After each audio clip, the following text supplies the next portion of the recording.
I'm Daniel, the past life regressionist, and it's time to begin. Lift off and the clock has started.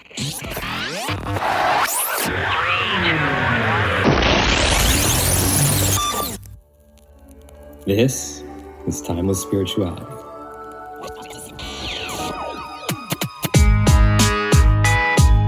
Enjoy Eternity Time.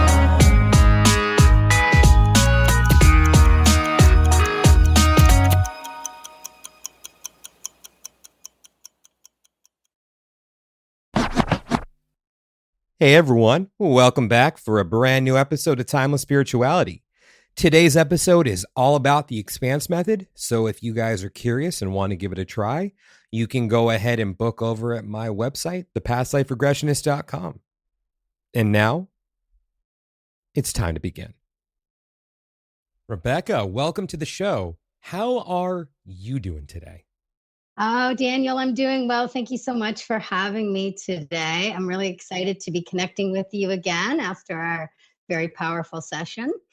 Thank you for being here. Thank you. Yes, it was one of those memorable sessions, which we'll get into. And I just want to introduce you to everyone as the winner of the comment selection for the free session giveaway. And Woohoo! yeah, woo! Yeah. So your comment had a word in there where, no disrespect to you whatsoever, but I said, if there are words like this in there, I'm not going to pick any comment that has anything like that in there. And for listeners of the show, they'll know that I am a believer in a lot of the, we'll say, the lofty spiritual terms. However, I just choose not to use them and choose to focus more on the grounded component of things, because this word was the exact opposite of grounded. I mean, if we look in the dictionary, quite literally, it means to rise instead of be grounded. But Yes. I'm glad that I didn't stick to my rigid nature and wasn't like a complete throwaway. And I think it was a good lesson for me to be open and just to allow whatever needs to come and not judge based off of one word. So yeah, that word, I can't remember ascension. And your comment just there was such sincerity to it. It's not to say that there wasn't sincerity in all of the other ones, because they were sincere, but there was just something about yours that really struck a chord. And I want to read it to everyone, and then I'll share with everyone what it was that really did it. So here's what Rebecca said. Oh, and just to refresh everyone's memory, this was a contest that happened back in late August 2025 into early September. I believe the announcement was made the second week of September. And it was for the Expanse method, although it wasn't named at the time. Although I knew what the name was, I just wasn't publicly saying it yet. And I did a free session giveaway on Instagram where I picked two people randomly, just out of a hat. And then one was done by comment. And this was the comment selection. Rebecca was the comment selection. We're talking about you in the third person. So here's what you said. I want to win this because I've been on a 13-year all-encompassing spiritual ascension journey back home to my truest self, and it has gone deep into repressed traumas, ancestral storylines I'm here to heal, and a lot of feeling, being stuck, trapped in dealing with CPTSD and agoraphobia. I have done a ton of EMDR, breathwork, meditations, and quantum healing. Used to be very social and independent, and I'm scared that I may never be like that ever again. I would love to heal more of the roots of this and any karmic complexes from past lives. I have a big story to share that the world needs to hear. So agoraphobia did it for me. That was one of them. So for anyone who isn't familiar with the term agoraphobia, and please correct me if I'm wrong here, it means like a fear of the outside world, right? It's fear of leaving like your home. Am I right with that? Yeah, I don't know. I guess the word fear works. I feel like it's more than that. Like, it's like, it's not like I thought to myself, oh, I'm scared to go to the store. Or like an inability. It was like my body was in a panic saying, you can't go to, it's not safe for you to go out there. So I guess it's fear. It just feels more than that, if that makes sense. Yeah, fear can be a contributor, but like your mind is telling you go, but your legs are saying stay. Yeah. like everything in me is saying stay. Like it's like your whole body is going 911, like there's an emergency, you cannot go out. So seeing that word, that was one of the things that did it for me. And then when you said that you used to be very social and independent and that you were scared that you may never ever be like that again, I think that's what really did it, was those two together, because you had listed all these things that you had done prior to submitting the comment, writing the comment. And so it's not like you were just sitting on your ass doing nothing. You said that this had been a journey that had been going on for, was it 13 years? Yeah. It's like, hey, this hasn't worked. This hasn't worked. This hasn't worked. This hasn't worked. This hasn't worked. I could feel how you just really wanted to be able to go on with your day. And I never want to guarantee results for anyone, because I think that that's wrong to do, even though I think that there is something to be said about saying, yeah, we're going to fix you. But I think setting an expectation can even set you back further. If I were to say, oh, we're going to fix you, and then we didn't, and then you're like, okay, now I'm more defeated because I thought that this was going to work. But nonetheless, this was a new method. I didn't see it on the list there. So that was another one where, okay, well, you haven't tried this yet. Let's give it a try. Let's see. But beyond that, it was just, I'm scared that I'm never going to be like that again. Like I felt that. So that was why you were picked. Do you want to kind of piggyback on that? Wow. It's, I wrote that and I remember sending it with like, sometimes you have to gear yourself up to like send something out that's kind of vulnerable or to say something. And I remember being like writing it and reading it over and then being like, you know what? I just feel like this is the right thing to do. Like, I feel like I might actually win this contest. So I pressed send and I had that like, feeling in my heart, like intense, I guess a little bit of fear, but like just go for it kind of feeling. Hearing it back is, I don't know what word I would use. Difficult in some ways. Like it makes me a bit emotional. Just, when you hear someone else tell you about read something back about yourself or hear about yourself that you wrote, it's, it hits you in a maybe deeper way. But yeah, the part about feeling like I might never get to be that way again or have independence again or freedom or feel healthy again is something that I've struggled with for a long time. And so, yeah, I wanted to try something new. And the agoraphobia, I just want to be a little clear on it just to let people out there know. I haven't just struggled with agoraphobia. It's a bigger picture, which has been more to do with complex PTSD, which stems from having a lot of different traumatic experiences in my life. That the agoraphobia is more of an avoidance. So I had dealt with some public humiliation, or not just once, like themes of public humiliation throughout my life. And it just became where it was too much and my body started to, I guess, shut down in some ways. But we don't just shut down, we protect ourselves, which is really cool in a lot of ways. So that's when all of that started happening. And it had been going on for, I feel like it gradually started where I started to not feel safe going out places, or I would have like anticipatory anxiety before I'd go out. I'd have to like pump myself up just to go to the store, or like it got really weird. Like I was very confusing for me as well. And then it just got worse and worse for a while. And so then of course I was reaching out for ways to heal. And I feel like all of the different things I tried did help in different ways. They either gave me a little more understanding of what was going on, because at the beginning, I didn't know what the heck was going on. Like I went from being, a person who, like, I used to live downtown Toronto and I would walk down the street at 4:00 in the morning. I moved to Costa Rica by myself, even though I didn't speak the language, to suddenly like, oh my God, I cannot like go outside right now. Like, I don't even want to go by the pool because what if other people come to the pool? And I just didn't understand what was going on. So starting to learn what this was stemming from or why it was happening helped me. And then EMDR greatly helped me to go back and heal a lot of trauma and understand bits, but there was still like missing pieces of like, and still today, like I definitely feel a lot better, but I definitely still have moments, like it's still in there.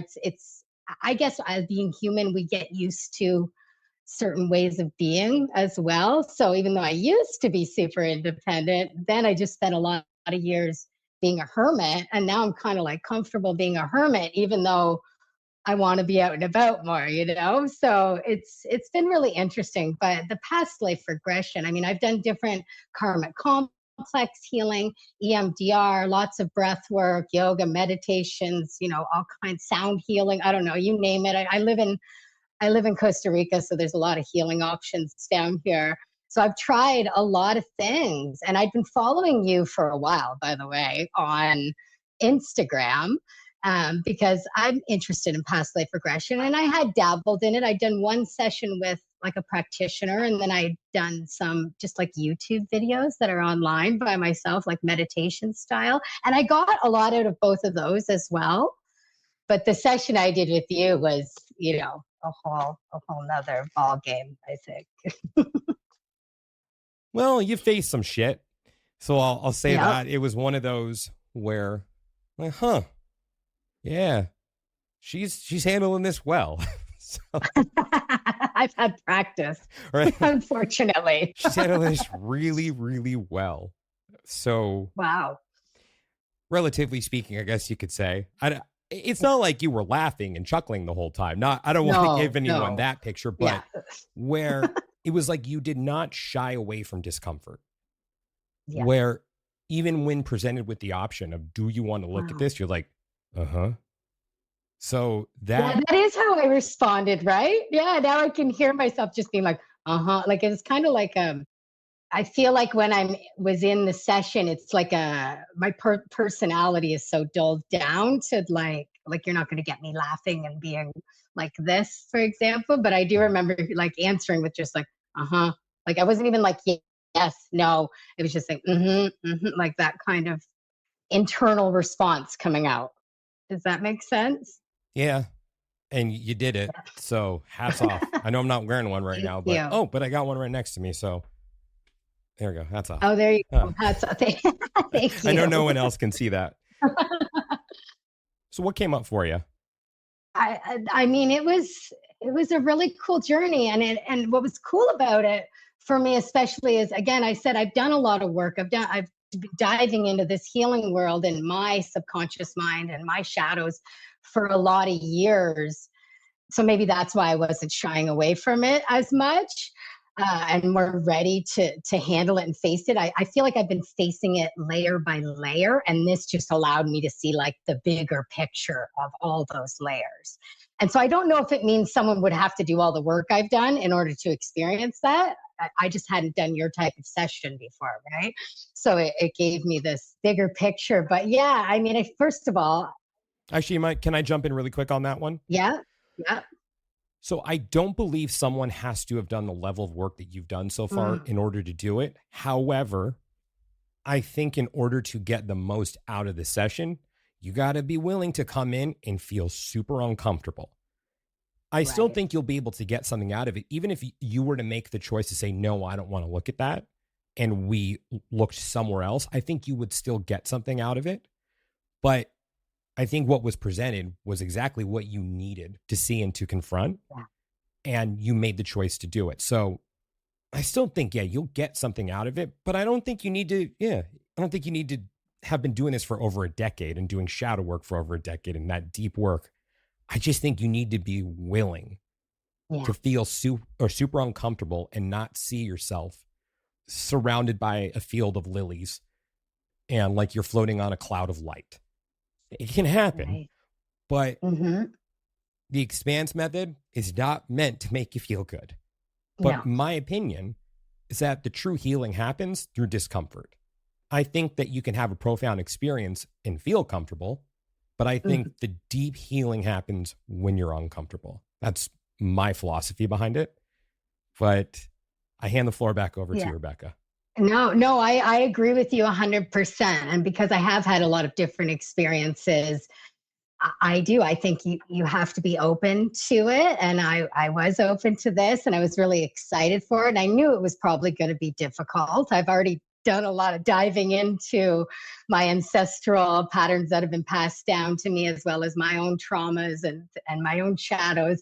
So I wasn't expecting it to by any means be rainbows and sunshine, but it was really cool how it played out.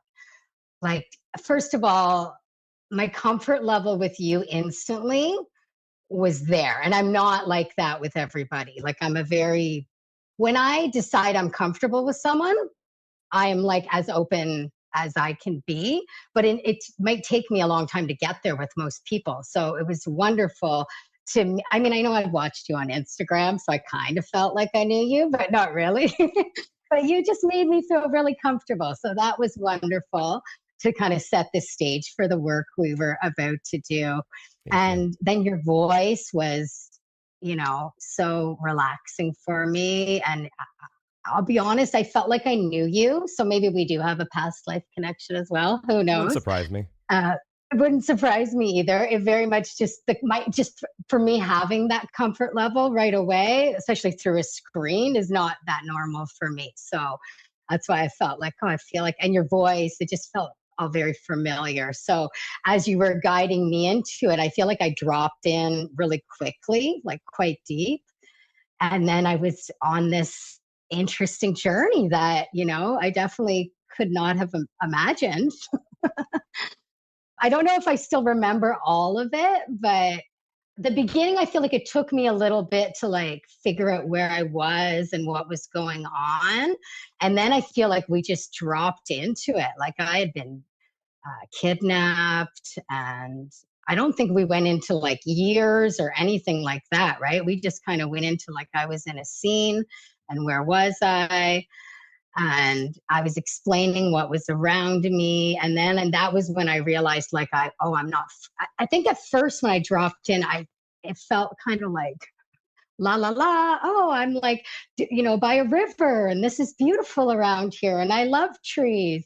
And then suddenly realizing like, I just remember like the feeling over my body, like a darkness of like, oh, you're not safe. This isn't a light, field of lilies that we're in right now. Like this is pretty heavy. And then realizing that, I don't know where I was or how many years ago, it was definitely back in time, but I had definitely been, I don't know if the word would be kidnapped or stolen, but I was basically like a slave. I had to do things. And then I remember there were times through it where you would be asking me things and I couldn't even get my words out to you because it was so, like the feeling was so intense before I could realize what I was really seeing. But I felt like you very kindly and softly and gently guided me a little deeper into that, where I then felt like realized there was like some sexual trauma, and I don't know, not trauma, what word do we want to use? Sexual Exploitation. Assault, exploitation that was occurring. You've been asking me like, what's happening now? What are they doing? And then it was this realization that I was a part of like some ritual or ceremony that was happening, and it involved sexual exploitation. And I remember just feeling like a kind of silent feeling in my heart, my throat, not being able to get the words out. And I remember you saying, I don't know what you said, actually. I don't want to say the words you said, but it was something along the lines of like, was I going to continue or was I going to turn around and like block it out or run? And I know we'd spoken a little bit that there, before we started, that there may be a point within this where I would have to make a tough decision. Mm-hmm. From what I remember, it happened right before that because it became pretty clear to me what was about to happen. And I think you knew it too. So before we went on, I just said, do you want to explore this? Are you okay exploring this? And like, if you don't, that's okay. But, I'd encourage it, but do you want to? And then you're like, And once that happened, that's when the ugliness, I would say, came out, which to me was necessary to see that, but you made the choice to. I'm pretty sure that was the sequence of events that happened. So floor's back over to you. No, I agree with you. I think I was in the room realizing what was going on, and then I was kind of pausing and pausing, and then you had said, you know, you had asked me if I wanted to do this and explore it, and so I decided to, and which was difficult, of course. I do have in this lifetime some past sexual trauma as well, so I think part of me wasn't surprised at all that that was what was coming up, but of course, it's obviously very uncomfortable and painful to explore further into those types of things, especially in the deep levels, recesses of me. But yeah, we moved through that, and then it was really interesting. I still think about it. It pops into my head quite often, actually, the parts that happened after that, where was suddenly I was on like a raft or something. Like maybe as part of this ceremony, they thought I was dead, or they left me for dead or whatever. And I was floating down this river, and then I finally landed, and I climbed up a hill all by myself. And it was like this big, beautiful lookout. Like I remember feeling like, oh, there's a possibility that I might be able to actually be free. Like I might get away from this. And then I saw like a big ship that was coming in. There was like a bay. I could see like out into a water from the point I was at. And so I climbed back down to the other side of the shore, other side of the mountain where there was another shore. And that boat was coming in. And I don't remember exactly all the details, but because I was scared at first. It was like I was scared to see other people. I was scared to be out in public again, or, scared of what they would think of me, or if they were going to also hurt me, or if I was going to feel more shame or pain. But they did. And so I think, again, I almost had to make a decision. Like it was almost another step of like, do I keep going, or do I, stay here by myself? Mm-hmm. And the decision you're referring to was actually in the regression, not one of those like confronting the hard things. Yes. It was, do I stay out here in the wilderness on my own, or do I risk being in an even worse situation on that boat? But it is a boat. There are people there. So yeah, you made that choice in the moment of what am I going to do? So like, yeah, that's the choice that I think you're referring to there. Exactly. Thank you. And I remember thinking, oh boy, I don't know about getting on that boat, but I don't know if you have another choice. Yeah, I mean, it's just, I get those feelings where it's just like, it reminded me of this book. What was it? I think it was Unbroken. It was a book about Louis Zamperini, I believe it was, he was an Olympic runner back in, was it the 36 Olympics? Something like that. But he ended up going to war. It was one of those things where I can't remember what happened to the boat, but he ended up in the water, with some of his other soldiers. But just throughout the entire book, just when you think everything is going to be okay, this was based on a true story also, it's like something even worse happened. So in that moment for you, I'm like, I've seen this story before. I don't know if this is the way this is going to go, but I don't know what choice I would make in that moment. That's right. It's that feeling of, oh my God, would I risk it? I just got away from these horrible people. And from what I remember, you saw yourself as a woman in that life, like a woman who was in her late teens or early 20s.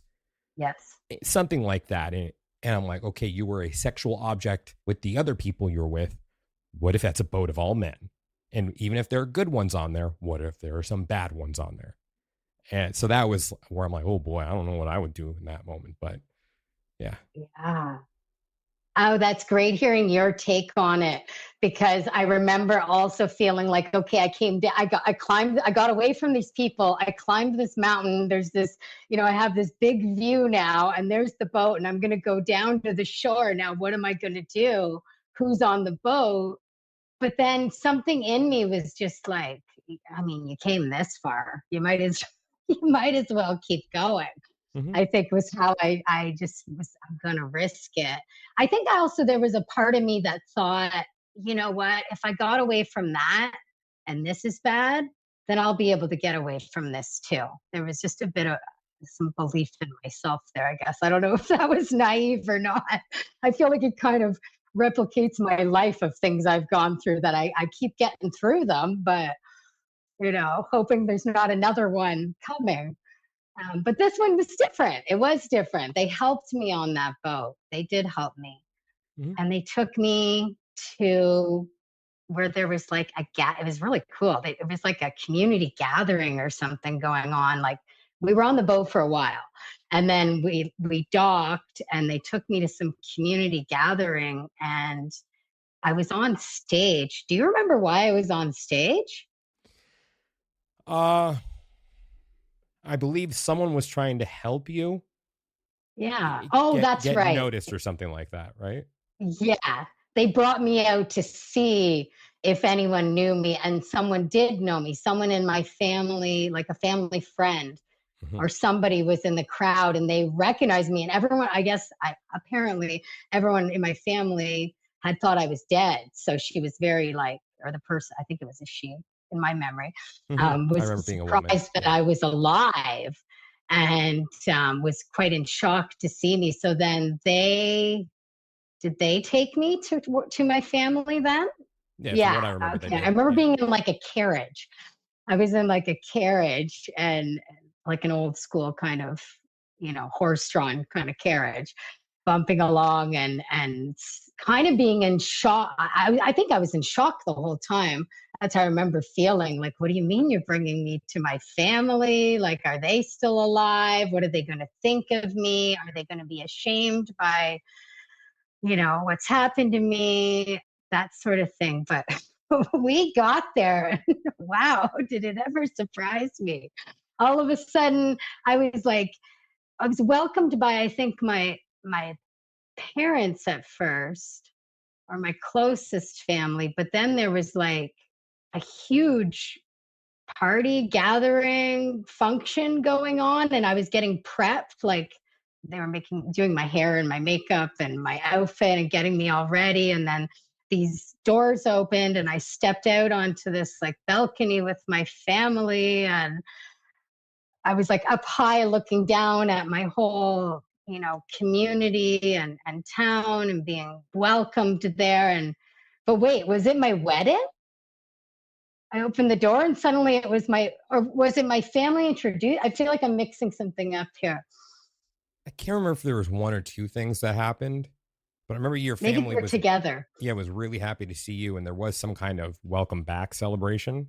And I Yeah. think you had mentioned something about a wedding. I don't remember if the wedding happened or not, Okay. but Okay. it So what could I have. remember I've done is, a couple yeah, it was, sessions since yours, so yeah, I'm sure. Me too. Not of past life regressions, but of my stuff. No, but I remember those doors are opening and being very welcomed back by my family and everyone being just, so amazed that I was alive and there and me feeling like I belonged and I was safe and I was so happy.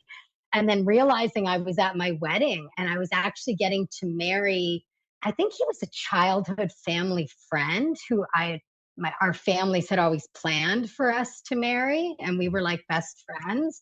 But I assumed while I had been kidnapped and for that time that he would have moved on and also wouldn't want someone that had been, gone through the sexual exploitation that I had gone through and that, my name would have my reputation had been ruined and I wouldn't be wanted anymore. But no, I found out that he had waited. He had not accepted, he had to get money in order to receive what do you call it? Not inheritance, but Mhm. I don't know what it's called. Like your dowry. We had to get married. Yeah, he had to get married in order to receive the money from his family Mhm. that he would get. But he wasn't going to get it till he got married. But he had waited. He believed that I might still be alive, and he had waited. So it was a big celebration in the end, and I felt very welcomed and I don't know what words I would use because I could feel it more than I can verbalize it for you. But it was just like elated. I don't know, like amazed, grateful, in shock that I had gone from my circumstances and then come back home to these people that really loved me and they weren't ashamed by me and they weren't, going to kick me out of the family or the community because, of what had happened to me. I think back in my family at that time or in that day and time, there was a sense of, if women weren't virgins when they were married, that then they were kind of useless, I guess, or they were, not worthy of perhaps, I don't know, respect. I don't know what word to use there, but so there was a sense of. But it was fine if they couldn't read. Right. Yeah, but that was okay. But make sure you haven't been deflowered. Yeah. No, I laugh now, but it was really emotional and it was really intense. But then the end was just like, I mean, this is true of me in my whole entire life. I do love a happy fairy tale ending. I've always dreamed of that, and I've gone through a lot of difficulties in my life. And not that I think anything's going to be, sunshines and lollipops and rainbows all the time. I definitely know what difficulties are and hard times are. But I've imagined and envisioned for years and years what it would feel like to break free of that. That was even something I used to practice in hopes that it would help bring it to fruition, manifest my freedom, not feeling stuck in my house, not feeling like I didn't feel safe in public. And I'm talking about my real life now, not during the regression, but it really felt like that. It really felt like I had done it, that I had broken free. And it was a sense of relief that I hadn't felt before. So to say thank you feels like not big enough, but thank you. You're very welcome. I mean, I was just there with you. You were the one who, like, yep, let's face the difficult stuff. Yeah. While I definitely receive what you're saying, that's one of the things that I just really need to stress to everyone. We had success in your session because you went there. If you chose not to, then we're hitting a brick wall. There's only so much that I can do, but because you were like, let's do this. That's why we had success. So you faced what was uncomfortable. I didn't do that. Yeah. I just hear a lot of uncomfortable shit, but I don't have to see it the way you do it. Yes. You did have to hear uncomfortable shit. But I remember feeling I remember feeling so proud of myself as we were ending that session. And I still today feel very, very proud of myself for, first of all, getting through that session with someone I had just met online and having to say what was happening to me, that sort of thing. But also just proud of myself that I've gone through all the things I've gone through in this lifetime, and I'm still trying, and I'm still, not giving up. And I think the regression itself also highlighted to me how courageous I am, I guess, how brave I am. And, I know that about myself, having gone through so many difficulties. And I think often people, when they see people who are sick or mentally ill or struggling in life, like, we feel sad for them. But I think we need to realize how brave they are, even just when they're stuck, even when they're struggling, even if they haven't done the work I've done. Like, just being in that kind of situation is so difficult. So for someone to have already not given up on that, they're very brave. And then I think for someone to do the kind of work that I did with you, and probably a lot of your clients do with you, those are some of the bravest people in the world. So I think facing our own shadows is scarier than pretty much anything that I've actually faced in, my outside life, maybe. So I agree. Thank you again. Yeah, I mean, for years, I've looked at what society views as brave. Someone who climbs like that big ass mountain without a rope. Mm-hmm. I think that's just stupid. I think the person that goes to therapy is the brave person. I think the person that looks at their shadows is the brave person. I think the person who dives into the discomfort is the brave person, even if they're doing it from the comfort of their own home. I don't see that as just as fluffy. I see that as brave. Yeah, go climb that mountain without a rope. No offense to anyone who does that. No. But I think that's just stupid. I don't think that's brave. But eye of the beholder, right? All right. Yeah, true. And yeah, that's risky behavior. That's risky behavior. Climbing the mountain without the rope. I don't know if it's brave. Yeah, I would probably say it's more stupid. But I think anyone who's willing to start to face themselves, to face their issues, to, take recognition for maybe not blame. Like, I feel like for years I used to blame like outside sources of why I wasn't happy, why I didn't have healthy relationships, why things weren't working out for me. And finally I had to turn inwards and say, okay, what's going on in here that's blocking me or keeping me stuck or keeping me trapped? And it's really helped me gain my self-confidence. Interestingly enough, I've done a lot of things in my life where I was front and center and very public and, those sorts of things. And it's not the same feeling that I got from doing this kind of work.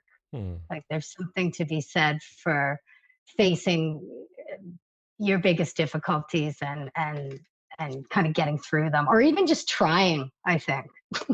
I think you're probably getting an applause from a group that you can't see. Yes. No, just spell that out. I mean, things on the other side that are watching all this go on. Oh, yeah. I know you get it. I'm saying like, yeah. Yeah, like they're all watching, even though, you're not standing on stage and everyone's like, yeah, go Rebecca, yeah. It's probably happening. We just can't see it. For sure. I do agree with you, because often when I offer my intuitive readings and sessions to clients, I will see sometimes, you could call them angels, ancestors, whatever they are, unseen forces literally surrounding the people and cheering them on. So I do believe so. All taking up their pints and hitting or clinking them against each other. Exactly. They're cheersing us. And yeah, seeing the beer go right through them. It's just leaking right out. There's just a puddle on the floor. So I think it's been about 2 months since we've done your session, right? Yeah, I think so, yeah. What has changed for you in the last 2 months? Daniel, you know what? Quite a bit has changed since then. Definitely my voice, like feeling much more comfortable sharing my stories has been a big part.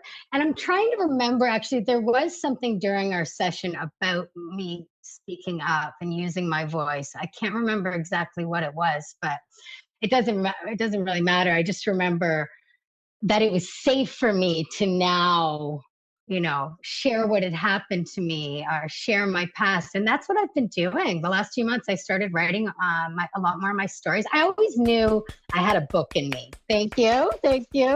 I feel the same. I always knew I had a book in me, and I know that's going to be coming at some point soon. I've been on quite the journey over these years of, coming home to my true self. People with complex PTSD, we don't get a chance to actually know ourselves because we are living in ways of coping mechanisms all the time to try to keep ourselves safe. So we just listen to other opinions of people, like other people's opinions of who we are, or we create personas to keep ourselves safe. But I had to clear all that out and figure out who I really am underneath all of that. And this was a way to really share, be vulnerable again. I think there was a lot of years where I just kept everything bottled up and didn't share with a lot of people and didn't trust many people. And I just feel like, I don't know, I feel safe again. And I would love to tell you I'm going out all the time and I feel safe, but I'm not quite there. I think the hermit life, I'll probably keep it for 60-70% of my time because I actually enjoy it. I actually really enjoy my own company now. And I mean, I'm a Cancer rising anyway for any of the astrology people out there. So now that I also understand who I am, I also know I'm a homebody. So there's that. But I do feel safer going out. I do feel like I don't feel as much anxiety as I used to. Definitely the agoraphobia and complex PTSD symptoms are way, way lower. I don't get triggered very often. And when I do, I'm able to diffuse it quite quickly, which when I say diffuse it, I'm meaning I'm able to regulate my emotions a lot more easily. I used to get go into a freeze or go into a panic, or I'd have a thought that would then spiral into a lot of other negative thoughts that would scare me. So it's just been I feel very free now. I feel a lot happier. I feel like my relationships are healthier. I feel like I'm more present I'm more present in the present moment. And I think the biggest thing for me is the writing and sharing my stories on Substack. It lights me up. Like I'm not saying my stories are like amazing by any means, although I think they're pretty cool. But there's something about being able to feel free enough and safe enough to be able to share with the public again. That is huge. I don't even have, I'm going to start crying. I don't even have the right words to say how thankful and grateful I am for that. So thank you. I'm so glad I saw your contest and decided to share that with you, even though I used the word ascension. Hey, it didn't disqualify you. So that was just me and my own stupid, rigid beliefs. No, and it's okay, because you know what? I've been going through these stages of the ascension process, but unfortunately, a lot of people have taken words like ascension and, you know, spiritual words and kind of made them so woo-woo that it's hard to keep them as like a down-to-earth grounded thing that did actually happen to me, like that I have actually experienced. So that was why I used the word ascension. But I do get nervous to use it because I don't want people to be like, oh, there's another spiritual bypasser, you know, because I clearly have not done that. No, well, at least I haven't seen it. I can't comment on everything, but I haven't seen it. Yeah. So I'm glad you brought that up, because that was why that was a no word for me, because I didn't want any bypassers. And for those of you who are unfamiliar with the term spiritual bypassing, using a concept like ascension, which from what I understand, because I think a lot of people have different understandings of these words or create their own meaning behind them, it's literally ascending to somewhere else. Like you are rising above the earthly plane, whether that be going to a new earth, or you're rising from the third dimension to the fifth dimension or the 74th dimension, whatever it may be, that your essence is just going to rise because you have hit this point of just, I am so fucking wise. I am God's gift to the world. Everyone has bowed down to me for many millennia and lifetime. And and no, I was aware that I said lifetime there. I did that purposely. I know grammatically it is lifetimes, but I was doing a bit there. I had something I need to work on is having to explain my jokes. I don't need to. If you don't find it funny, well, fuck you. But see, I'm still working on the 3D earthly plane here. But I see a lot of people who use the word ascension as people who are like, I just want to believe I'm going somewhere else, so I don't need to look at my shit. And I didn't want that for this process. I didn't want to be like, oh, there's an ascension person. Let me bring them in to do the uncomfortable work, because I know what's going to happen if I bring them in. They're not going to want it. But that was that test for me, because I could feel that impulse in me to say, discard, nope. But I don't want to write anyone off because of a word. Right. And I'm like, I have to let this go. This notion I have that they will be no good because they use this word ascension. So look, if you just use the word ascension and you said, I've been on a 13-year ascension process, I'd be like, let me see what else we have here. You know? Because that's what I meant by kind of writing off the ascension crowd for this. It was because I didn't want bypassers. But, you know, you showed me that I can't put everyone in a camp. Just because someone uses that word, I can't automatically say, oh, fluffy. Oh, rainbows and butterflies. No, and for me, Daniel, it's been great because going forward, I'm going to be offering some more courses and things about ascension. But I do know that has become, and I'm the same way. But anyways, I used to live in an area where there was a lot of people that seemed to be doing a lot of spiritual bypassing. So I do understand what you mean by people using these words, but obviously they haven't done the work yet.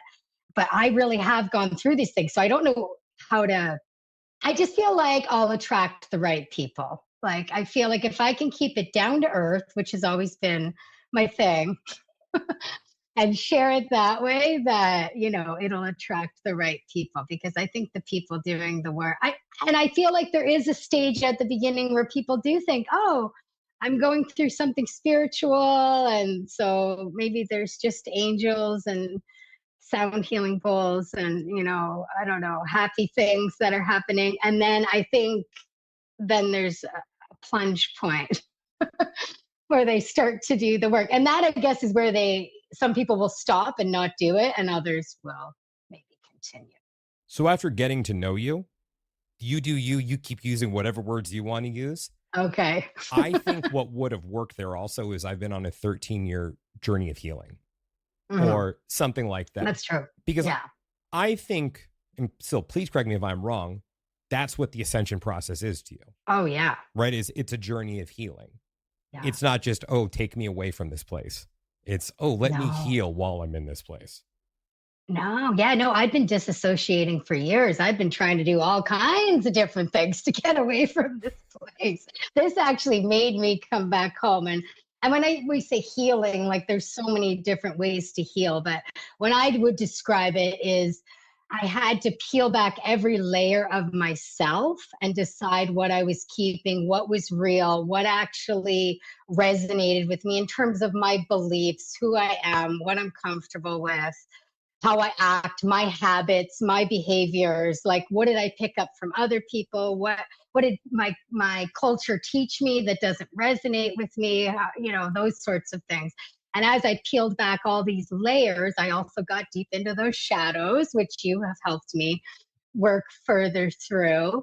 And it just all brings you back to your true spirit. And I think that's when we can be most connected with the whole thing. Like I believe, my beliefs are that everything is connected. And I think that when we're disconnected from ourselves, like I was due to things like trauma maybe that's been passed down to us, or just being stuck in our heads, different patterns we're running on. We've been told to be productive all the time. We've been told to be busy, whatever it is.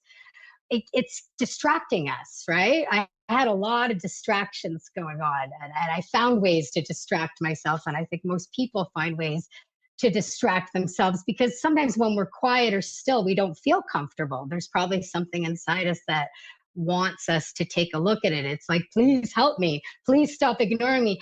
Please stop shoving that all under that rug. Like, nobody can even walk on that rug anymore. So yeah, once I started, it took me 13 years of just like, oh, now we got another layer. Oh, there's another layer. But finally, I'm like home. Like I know who I am. I understand everything that happened to me. I understand how it created different behaviors, patterns, relationships, all that stuff.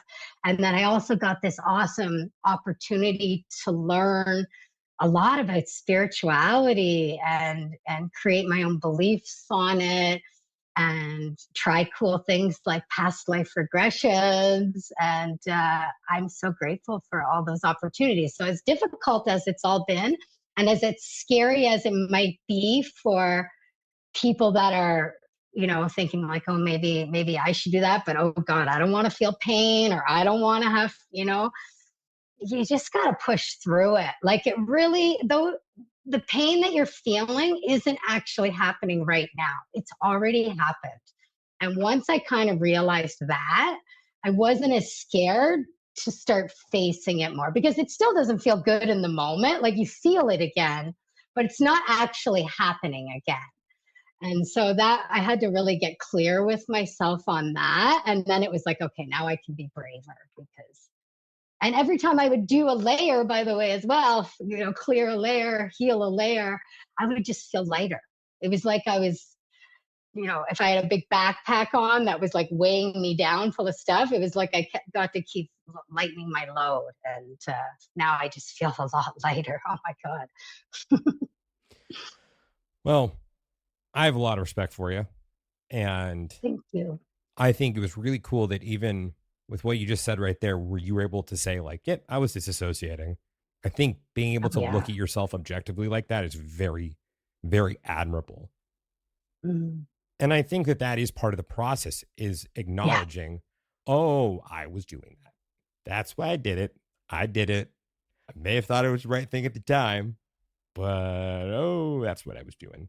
I think that's all part of the process. Yeah. I think that was really cool that you were able to just be open and vulnerable about that, because it's literally saying, yeah, I messed up. I mean, if you look at it through that lens of right or wrong, but because I think at the time, I think you think you're doing the right thing. And I think for a Oh lot of yeah. people, it's hard to just admit, yeah, maybe I shouldn't have done it that way.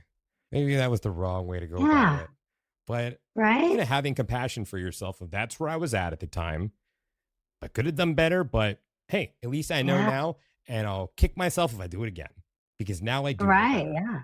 Right. We didn't have the awareness then. So we couldn't have known that. Once you gain the awareness, then you can't unsee things, right? And then it's like, oh, okay, I can't act like that anymore. I understand that now. I mean, I guess you could, but I choose not to act like that anymore because I don't want to feel that way. So, Well, yeah. or you could have gone the opposite direction. You could have seen it, been Right. like, can't admit that to myself. Let me become a spiritual True. cult leader now and bring others down with me, Right. because I don't want to say I was True. wrong. So I'm going to keep convincing myself that I was right by bringing everyone else along and True. having them tell me how great I Yeah. am. Yeah. Come drink I mean, watermelon, or not drink, come eat watermelon, and eat papayas with me. yeah. Or wait, drink. No, fuck that one up. I was good. Just show. Drink I don't need to grape try to Kool-Aid? be. Well, I was staying away from Kool-Aid. I made this comment on this interview I did recently where I was listening to it with a friend of mine, because I made this comment. What was it about?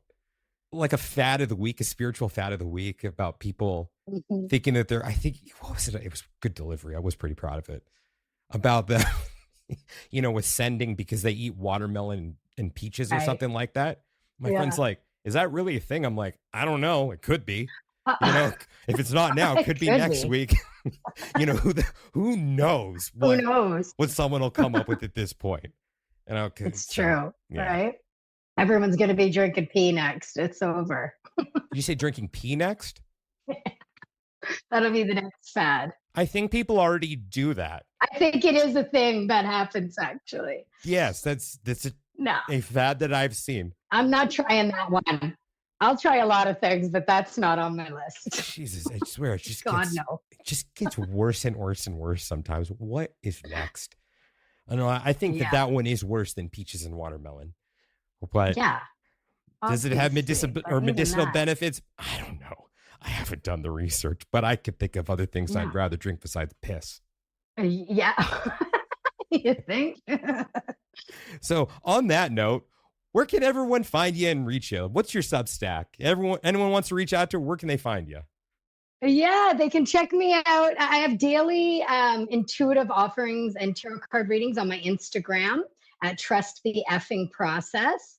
And then also on Substack, TikTok, and Facebook. I'm also Trust The Effing Process. So my name's Rebecca Schmidt, but my handle is Trust The Effing Process, which has to do with the ascension process. I'm putting my fingers in air quotes as I say that.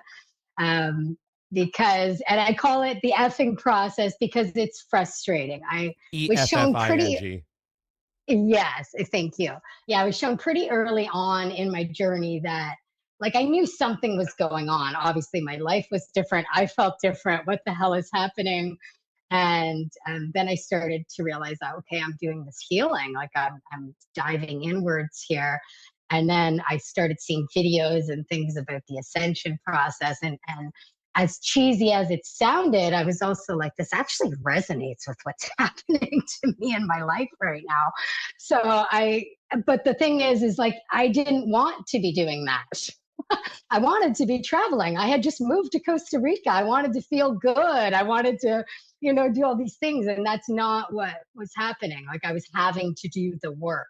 And the work's not always comfortable, and it was kind of all encompassing. So I call it the effing process because it's frustrating.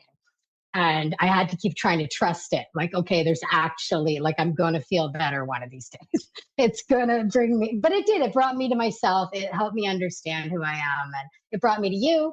So that, you got to trust the effing process. Nudges. Yeah, you got to trust the effing process. Exactly. It's hard to explain, but it's if you feel it, then you'll know. You'll probably get it after you die. At that point, you'll understand. I that think was so. the effing process. Now I get it. Oh, that's what was happening. Yeah, I guess my thing's always the bigger picture. I like to see the bigger picture. And that is what was so great about your session too, is that it really showed me the bigger picture of what was going on in my subconscious and a lot of the themes that I still needed to break free of. And I did. So that was, really great. Thank you. Yeah, thank you Yeah. for being a part of my effing process. Thank you for coming on the show and sharing your experience and being so open and vulnerable. And I'm excited to see where this journey takes you. So just thank you for trusting me. I appreciate it. Thank you. Now, thank you. And thank you again for offering the contest in the first place and doing everything that you do and all your research and, allowing me to feel so comfortable during this process and getting to connect with you. So I'm really happy that I got to join you today and be a part of your podcast and hopefully connect with some people that are out there listening to us as well. Well, the honor is all effing mine. Have a great effing day, Daniel. Have a great effing day, everyone.